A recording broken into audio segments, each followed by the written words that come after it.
Olá, pessoal, tudo bem com vocês? Eu espero que sim. Meu nome é Marcelo Martins e hoje nós iremos iniciar uma série de vídeos falando sobre o Windows Server 2019, esse sistema operacional da Microsoft voltado para gerenciamento de servidores. Esse é o primeiro vídeo da série, onde a gente vai conhecer as características de funcionamento do Windows Server. E nos próximos vídeos, a gente vai aprender a instalar e a configurar esse sistema operacional. Como tópico desse vídeo, a gente vai ver o que é o Windows Server, os tipos de licenças disponibilizadas para o Windows Server 2019, aonde baixar esse sistema operacional e os requisitos básicos para a sua instalação. O Windows Server ele é um sistema operacional destinado a servidores. Ele possui diversas funções, entre elas de gerenciar usuários e computadores, gerenciar arquivos e compartilhamentos, gerenciar acessos à rede, hospedar sites e aplicativos e ampliar a segurança da rede, entre outras funções. O Windows Server 2019 ele possui 4 distribuições, que a gente chama de licenças. E essas licenças elas são adequadas a vários tipos de negócio. Elas são focadas no tamanho das empresas. Na versão 2019, todas as versões 32 bits elas foram excluídas, foram eliminadas. Ou seja, o Windows Server 2019 ele requer uma arquitetura de processadores de 64 bits. O Windows Server 2019 possui 4 licenças, 4 tipos de distribuições, que são a Foundation, a Essentials, a Standard e a Data Center. Agora a gente vai ver quais são os tipos de infraestrutura que são adequadas a essas distribuições. A edição Foundation ela é voltada a uma utilização de até 15 usuários e ela não utiliza as licenças CAL para acesso ao servidor. A gente pode observar aqui que as licenças CAL elas são licenças de acesso ao cliente, aonde se destina aos usuários ou algum dispositivo, como computadores e notebooks, fazerem acesso ao servidor. Uma característica de recurso dessa licença Foundation é que a placa-mãe dos servidores elas podem ter somente um processador. E uma outra coisa interessante é que essas licenças são trabalhadas em versões OEM. A gente pode verificar aqui que as licenças OEM são aquelas versões que vêm junto com a compra da máquina em arquitetura fechada. Isso significa o quê? Quando eu compro um servidor e esse servidor possui até um núcleo de processador, essa licença do Windows Foundation ela já vem embutida nessa compra. E aí você não precisa pagar por essa versão Foundation do Windows Server.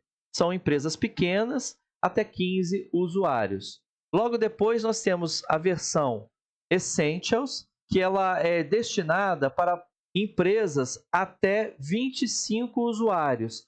Elas continuam também com a situação de não usar a licença CAL, ou seja, não precisa de uma licença específica a mais para que os equipamentos ou usuários acessem o servidor.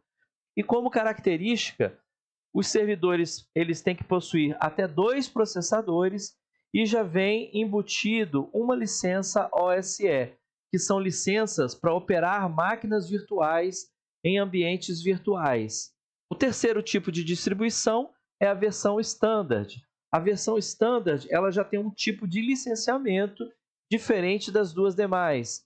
As licenças são dadas por processador, mais a utilização da CAL, para cada usuário ou para cada dispositivo. Daqui a pouquinho a gente vai ver se vale a pena licenciar por dispositivo essa CAL ou licenciar por usuário. Como característica, a placa-mãe do servidor ela pode apresentar processadores ilimitados e já vem junto com essa licença Standard 2 licenças virtuais para criar máquinas virtuais.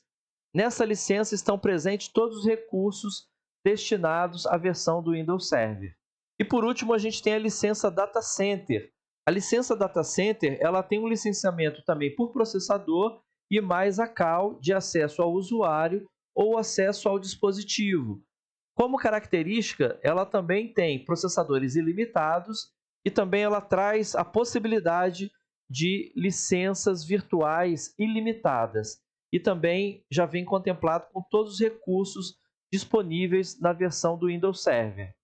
Existem dois tipos de licenciamento por CAL. O primeiro tipo é o licenciamento para o usuário. Esse tipo de licença ele dá o acesso ao usuário em diversos dispositivos, como notebooks, desktops, smartphones, etc. Esse modelo é vantajoso quando o usuário ele precisa acessar o servidor por mais de um dispositivo.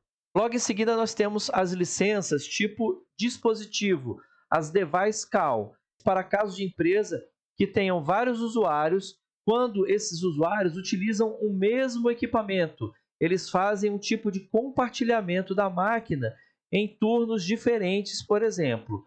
Vamos verificar melhor como que isso funciona. Vamos falar um pouco mais das licenças de UserCal.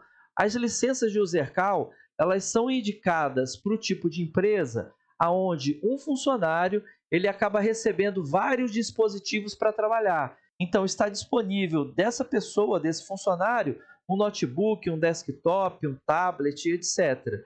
Então, neste caso, se eu fosse licenciar por dispositivo, eu teria que ter 2, 3 licenças para o mesmo usuário. Então, nesse tipo de situação, vale muito a pena uma licença CAL para o usuário e não para o dispositivo.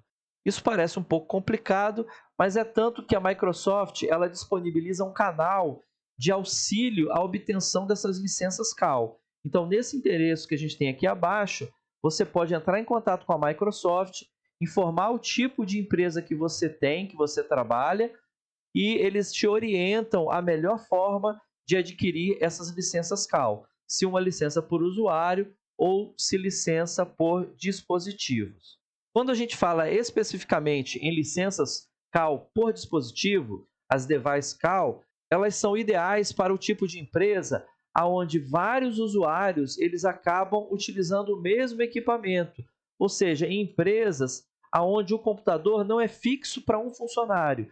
Então, eu tenho o computador e vários usuários daquela empresa acabam utilizando esse mesmo computador.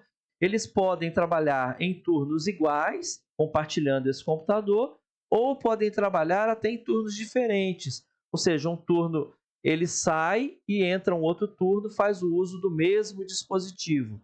A Microsoft também ela tem um canal de auxílio à compra dessas licenças por Device CAL. Então, qualquer dúvida é só acessar o link que eles vão fazer a orientação sobre a melhor forma de aquisição dessas licenças. Agora, para a gente finalizar, a gente vai falar ainda das configurações básicas para a instalação do Windows Server, aonde é que a gente consegue baixar o Windows Server para fazer uma avaliação. A Microsoft ela disponibiliza no seu canal oficial o Windows Server para uma avaliação de 180 dias. Isso significa que eu posso baixar o Windows Server original, instalar ele no meu computador para testar e eu posso ficar com essa cópia utilizando por 180 dias. Depois disso, você precisa comprar essa licença ou desinstalar a licença, caso você não queira adquirir a licença. Aonde é que eu baixo essa licença? Aqui tem o canal de acesso da Microsoft, nesse endereço. Você consegue acessar a licença do Windows Server. Aqui no canto inferior da tela, a gente tem baixar a ISO. A gente vai clicar nessa opção de baixar a ISO. Logo, quando você clicar nessa opção, você vai ser direcionado para uma outra tela, onde você vai preencher as suas informações pessoais, como nome, e-mail, telefone para contato, e depois disso, você consegue baixar essa licença para fazer uma avaliação por 180 dias. Nós temos aqui no site da Microsoft, neste endereço, os requisitos mínimos para instalação. Processador 1.4 GHz, sendo 64 bits, a memória RAM 512 MB de memória RAM, só que o recomendado seria 2 GB ou mais, armazenamento no mínimo 32 GB de HD ou de SSD, monitor Super VGA com resolução de 800 por 600 e também acesso à internet, teclado e mouse para que você faça a configuração do equipamento. É claro que essa configuração é a configuração mínima. Se a gente quiser ter uma performance, uma qualidade no processamento dessa rede com o servidor, a gente tem que ter uma configuração bem superior a essa. Bom, pessoal, nós estamos chegando ao final do nosso primeiro vídeo da série Windows Server 2019.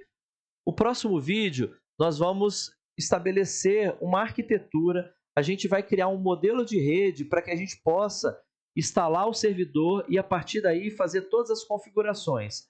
Logo em seguida, a gente vai ver como instala e configura todos os ambientes que dizem respeito ao Windows Server 2019. Pessoal, muito obrigado por ter ficado até o final desse vídeo. Eu peço que, se vocês não forem inscritos no canal, se inscrevam. Isso ajuda bastante o nosso trabalho. E ativem também os sininhos da notificação para que vocês sejam avisados sempre que eu postar um vídeo novo.